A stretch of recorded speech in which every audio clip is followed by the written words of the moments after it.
ওখানেও একটা চিঠি লিখেছিলাম আমরা, আপনার পৌরমন্ত্রী থেকে শুরু করে মাননীয় মুখ্যমন্ত্রীকে চিঠি করেছিলাম যে চাপদানি পৌরসভাকে একটা ফাইন্যান্সিয়াল প্যাকেজ দেওয়া যায়।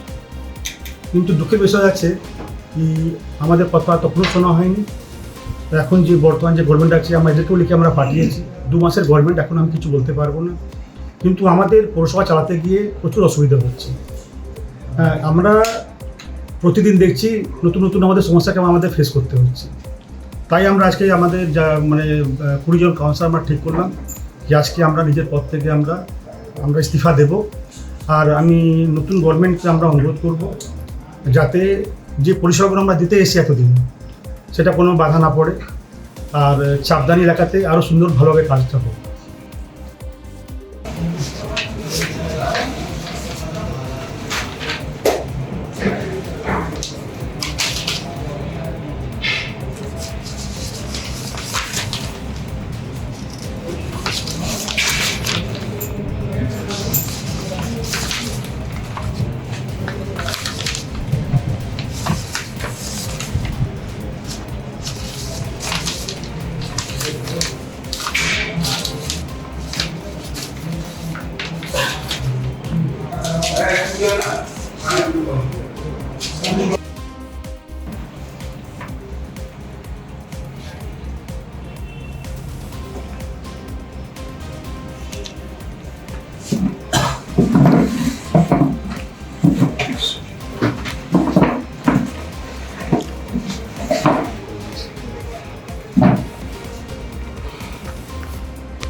দেখুন, আজকে গতকাল আমার চাপদানি বিধানসভায় মিউনিসিপ্যালিটি চাপদানি গতকাল 2 জন রিজাইন করেছিলেন আমার ওই মণ্ডল 1-এ মণ্ডল ফ্যামিলি থেকে।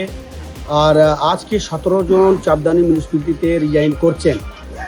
তো চাপদানি মিউনিসিপ্যালিটি আজকে পুরো ভেঙে যাবে। আর আগামীকাল আর একটা ভালো নিউজ পাবেন। কারণ কি, যখন পরিষেবা পাচ্ছেন না, তো মানুষকে পরিষেবা দেওয়ার জন্যে অ্যাডমিনিস্ট্রেটর বসবে, অ্যাডমিনিস্ট্রেটর কাজ করবে। আর নতুন সরকার যখন এসছে আর দুর্নীতি সরকারের বিদায়ী হয়েছে, তো সব জায়গায় যদি দুর্নীতি সরকার করে থাকে তাহলে কাজ করতে প্রচুর অসুবিধা হয়। অ্যাডমিনিস্ট্রেটর কাজ করবে, সরকারের মতন কাজ হবে। আজকে আমি 4টার মতন প্রেস করব, দেখতে পারবেন আপনারা। 19 জন চাপদানি মিউনিসিপ্যালিটিতে রিজাইন করেছে। তো চাপদানি মিউনিসিপ্যালিটি আজকে রিজাইন হওয়ার পর পুরোপুরি সরকারি কন্ট্রোলে চলে আসবে, সরকারের কন্ট্রোলে চলে আসবে। এটা আমি সবাইকে জানালাম। নমস্কার। লোকের জন্য ভালো খবর। আর আমরা সবাই মিলেমিশে মানুষের পরিষেবার জন্যে আমরা পথে নামবো, মানুষের পরিষেবা আমরা দেব। এটা এখনকার খবর। 4টার সময় আবার আমরা সকল মিডিয়াকে নিয়ে একটা প্রেস বাইট করব। নমস্কার।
আমাদের ভিডিও ভালো লাগলে লাইক এবং শেয়ার করুন।